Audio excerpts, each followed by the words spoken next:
বিদ্যুৎস্পৃষ্ট হয়ে মৃত্যু হলো হারভেস্টিং গাড়ি চালকের। চালককে বাঁচাতে গিয়ে বিদ্যুৎস্পৃষ্ট হয়ে গুরুতর আহত হলেন খালাসি। আশঙ্কাজনক অবস্থায় তাকে স্থানীয় হাসপাতালে চিকিৎসার জন্য পাঠানো হয়েছে। ঘটনাটি বীরভূমের মল্লারপুর থানার রুকুনপুর গ্রাম সংলগ্ন মাঠে। ঘটনার খবর পেয়ে ঘটনাস্থলে পৌঁছয় মল্লারপুর থানার পুলিশ ও রামপুরহাট দমকল বাহিনী। প্রত্যক্ষদর্শীদের কাছ থেকে জানা গিয়েছে, আজ 10টা নাগাদ ধান কাটার জন্য একটি হারভেস্টিং গাড়ি রাস্তা থেকে চাষ জমিতে নামছিল। সেই সময় মাথার উপরে থাকা 11,000 ভোল্ট ক্ষমতা সম্পন্ন বিদ্যুতের তারের সংস্পর্শে এসে পড়ে হারভেস্টিং গাড়ি চালকের কেবিন। তাতেই বিদ্যুৎস্পৃষ্ট হয়ে পড়েন চালক।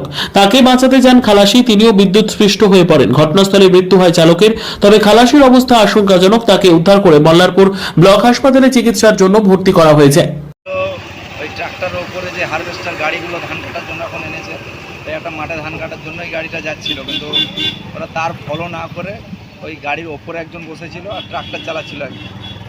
ওই তারে ওই ওদের যে বাংকারের মতন থাকে সেটা ঠেকে গিয়ে স্পটেই একজন ডেড হয়, আর যে ড্রাইভার সে ওকে বাঁচাতে গিয়ে গাড়ি বডি হয়ে থাকার কারণে ও স্পট হয়ে ওকে হসপিটাল নিয়ে যাওয়া হয়েছে অচেতন অবস্থায়। আশা করি বাঁচবে। আপাতত কজন মারা গেছে? এখনও পর্যন্ত 2 জন। এখন উনি বেঁচে আছে নাকি জানি না, হসপিটাল নিয়ে যাওয়া হয়েছে। ঘটনাস্থলে একজন মারা গেছে, ঘটনাস্থলে একজন একদম পুড়ে গেছে, আর একজনকে হসপিটালাইজ করা হয়েছে। হসপিটালে নিয়ে যাওয়া হয়েছে। কিভাবে হলো? ওদের হয়তো কিছু ভুল ছিল, ওরা তারটা লক্ষ্য করেনি হয়তো, আর তারটা ভুল ছিল অনেকটাই, সেই জন্য তারা লক্ষ্য না করে দুর্ঘটনাটা ঘটে গেল। ইলেকট্রিক অফিসে গাড়ি দেখলাম অনেক দেরিতে। না, ইলেকট্রিক অফিসে ফোন করেছি আমরা, ফোন করার সত্ত্বেও ফোন তুলেনি। যেটা মোবাইল সাপ্লাই আছে পাওয়ার হাউসে সেটা ফোন তুলেনি। তো একজন ইলেকট্রিক লাইনে যুক্ত আছে, তাদেরকে ফোন করে বলার পরে ফায়ার ব্রিগেড চলে এলো, কিন্তু পুলিশ চলে এসছে সঙ্গে সঙ্গে। ফায়ার ব্রিগেড চলে এসছে রামপুরহাট থেকে আসতে, রামপুরহাট প্রায় 15 কিলোমিটার 16 কিলোমিটার, সেখান থেকে চলে এলো 10-15 মিনিটের মধ্যে। আর এখানে 500 মিটার ইলেকট্রিক অফিস, সেখান থেকে গাড়ি আসতে এত সময় লেগে গেল। এরা কোথাকার কিছু পরিচয় পাওয়া গেছে?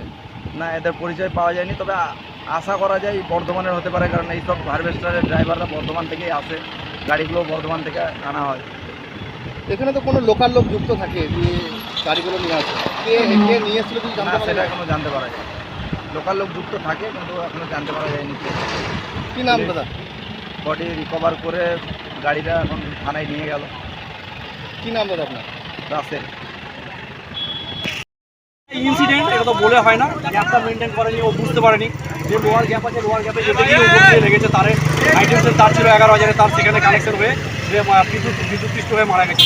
কোথাকার বলে কিছু পরিচয় পাওয়া যায়? এখনো পর্যন্ত পরিচয় পাওয়া যায়নি, এখন পর্যন্ত পরিচয় পাওয়া যায়নি। কজন মারা গেছে? 2 জন মারা গেছে আপাতত এখন। হ্যাঁ, একজনকে বাঁচাতে গিয়ে একজন মারা গেছে। এটা কি ড্রাইভার? মেবি, আমরাও জানি না ঠিক ড্রাইভার না খালাসি, কিন্তু আমরা যেটা দেখলাম ড্রাইভার কিংবা খালাসি কী হবে এটা বলা মুশকিল। এখন জানবেন ওরা, যারা ছিল, যারা এনেছে তারাই জানবেন ব্যাপারটা পুরো। কারা নিয়ে এসেছে কিছু জানতে পারে না, এখন পর্যন্ত কোনো ডিটেলস পাই না। এসব গাড়ি তো বাইরে থেকে আসে। হ্যাঁ, বাইরে থেকে আসে লোকালে ধান কাটার জন্য। এখন ধান কাটার সিজন চলছে, সেই হিসাবে এসে সূত্রে এসেছিল। কারা নিয়ে এসেছে কিছু জানতে পারে? না, এখন কিছুই জানা। কি নাম দাদা? কি নাম আপনার? আমার নাম এমডি শালমি।